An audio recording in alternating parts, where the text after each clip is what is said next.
বিএনপির মধ্যে সুকৌশলে আওয়ামী লীগ অনুপ্রবেশকারীদের কোনোভাবেই স্থান দেওয়া হবে না বলে জানিয়েছেন বড়াইগ্রামের উপজেলা বিএনপির যুগ্ম আহ্বায়ক শামসুল আলম রনি।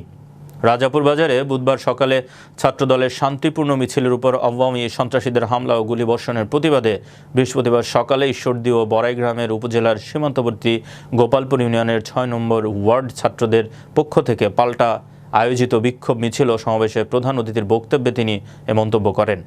গোপালপুর ইউনিয়ন বিএনপির সভাপতি শাহাবুদ্দিন মণ্ডলের সভাপতিত্বে উপস্থিত ছিলেন গোপালপুর ইউনিয়ন বিএনপির সাধারণ সম্পাদক ইউসুফ আফ্রিদি, উপজেলা যুব দলের সদস্য সচিব আরিফুল ইসলাম খান কানন, উপজেলা যুব দলের সাধারণ সম্পাদক মোস্তাফিজুল হক বকুল, বড়াইগ্রামের পৌর যুব দলের সভাপতি আব্দুল খালেক সরকার, নাটোর জেলা ছাত্রদলের সহ সভাপতি আবদুল্লাহ আল মামুন লিটন, বড়াইগ্রাম উপজেলা ছাত্রদলের আহ্বায়ক জাহিদ হাসান বিপুল, সাধারণ সম্পাদক শাহিন খান ও গোপালপুর ইউনিয়ন ছাত্রদলের সভাপতি রতন সরকার সহ বিভিন্ন পর্যায়ের নেতৃবৃন্দ।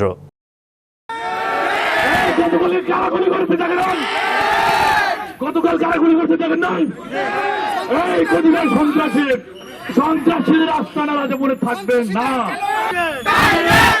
আমি পরে গ্রামবাসীর সর্বস্তরের মানুষকে বলছি, আমরা শান্তির মানুষ, রাজাপুরবাসী শান্তিপ্রিয়। রাজাপুর সন্ত্রাস চায় না, রাজাপুরবাসী নৈরাজ্য চায় না, পরে গ্রামবাসী নৈরাজ্য চায় না, অশান্তি চায় না। সেই অশান্তি বারবার সৃষ্টি করেন, বহু সহ্য করেছে।